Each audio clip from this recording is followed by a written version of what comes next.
This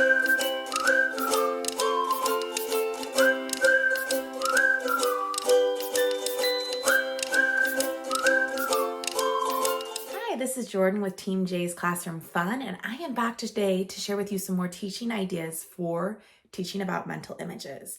Before I get into it, make sure you like, subscribe, follow, click the bell, do all the things. That way you don't miss out on any of my future ideas or content. I love to share all kinds of teaching tips and ideas for the elementary classroom on my page.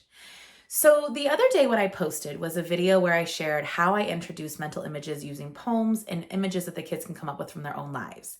The next step is obviously taking it into books, which is obviously the focus of this.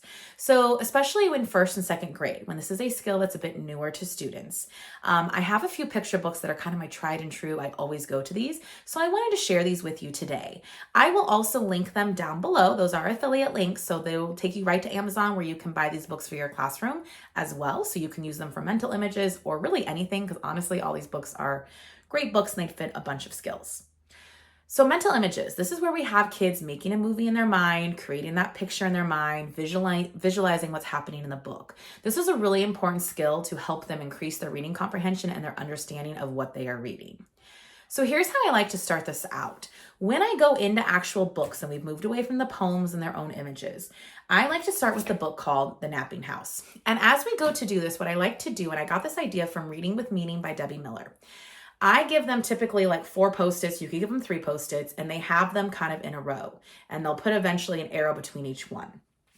What I will then do is I read this book to them, and I will often also cover up the cover. So I'll put like construction paper over it or file folder, because I don't want them to have any ideas of what's happening. I want them to create these images completely on their own and not have anything to go off of just yet. Then what I will do is, as you can see, I've already tabbed a few places where I like to stop because we do need those reminders. Then what I will do is they come down to the carpet once they've set up their Post-it notes, again, 4 in a row or however many you decide to do depending on your group.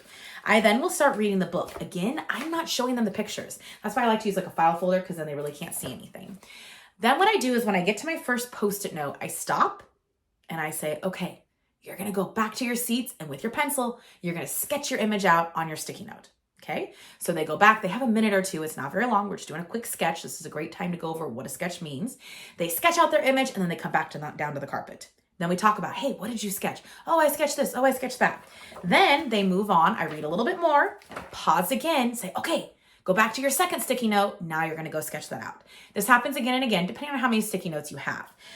So this is a great way too, because they can see, and this is what Debbie Miller says, they can see how their image is changing as the book goes, right? Their image is not necessarily going to stay the same from the beginning to the end.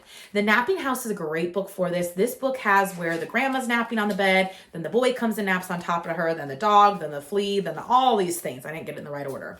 And then at the end, the flea sneezes, who scares the cat, who scares this, who scares that, and eventually the bed, they all bump off the bed, and the bed ends up breaking.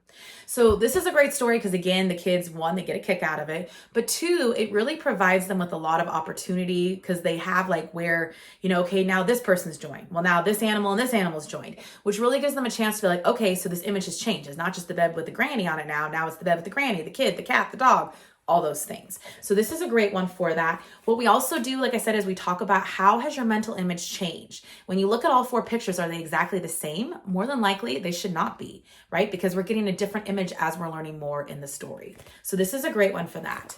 Another one that I like to use with the Post-it note thing that I said is the book called The Salamander Room. So this is a good book. And these are some books that I don't necessarily feel like kids always have heard of a billion times, which is kind of nice, because when we're wanting them to make a mental image, we don't want this to be a book that they've already read again and again and again and again, right? Because they're not really going to come up with their own image. They've seen the pictures, they know what's happening. So in The Salamander Room, this boy Brian finds a salamander in the woods, and he brings it into his house. And his mom's like, well, how are you going to take care of this? Like, he wants to be in the woods. He wants to be with his friends. So he decides, like, okay, I'm going to bring leaves, and I'm going to bring a tree stump for him to have. And he brings more and more things that will make the salamander feel at home. So for this one, I do the same thing that I did for the Napping House. And I have the kids set up like 4 Post-it notes, or again, whatever number you decide. You don't have to use Post-it notes. It just has worked nicely for me in the past. Then I read a little bit. Again, I don't show them the pictures. I don't show them the cover, and they sketch their image. Then they come down, we discuss, I read a little more, we go sketch our image again. So again, they're being able to see the progression of how their image changes as they read through the book. So this is a great one for that. The next one I like to do, and I know a lot of people also like to do like Bad Case of the Stripes. I think that's what it's called. I love to use that one, but I also feel like that book gets used a lot in schools. And so sometimes the kids are so familiar with it, it's harder for them to come up with a mental image. But another one that I really like is the book Pigsty. This is a great book. So when I get to this one, because we've already used the sticky notes twice with the salamander room and the other book, what I like to do with this one is I actually, again, don't show them the pictures. And we get to the end of the book and then I say, okay, I tell them this ahead of time. You're going to sketch your strongest mental image. So for this one, they're only sketching one image, but they're picking the one that they had most vivid and strongest in their mind. So they're picking one. So this is a great book. This one's about Wendell. Wendell's room is a mess. His mom tells him to go clean his room. Again, something most kids can relate to. Then as he cleans his room, he goes up to clean it. He finds pigs in there. And then he's like, you know what? Might as well just leave it a mess. And then more pigs come, more pigs come. Well, they end up breaking some of his stuff. He's not happy about it, so they end up cleaning. They clean. The pigs don't like it clean, so they end up leaving. So this is a great book. Again, it has an opportunity for lots of great mental images. You could also pause as you read this one, or you could have them pick their best mental image, whatever works best for your class. So those are the 3 picture books that I really like to use for mental images. Like I said, I do not show them the pictures. Now, you are going to have those kids that are like, but I want to see the pictures. I want to see the pictures. Can I see what it looks like? What I will often do is, obviously, I read the book, we do the mental image activity, and they don't see them. Then later that day, later that week, I might read through the book again and show them the pictures.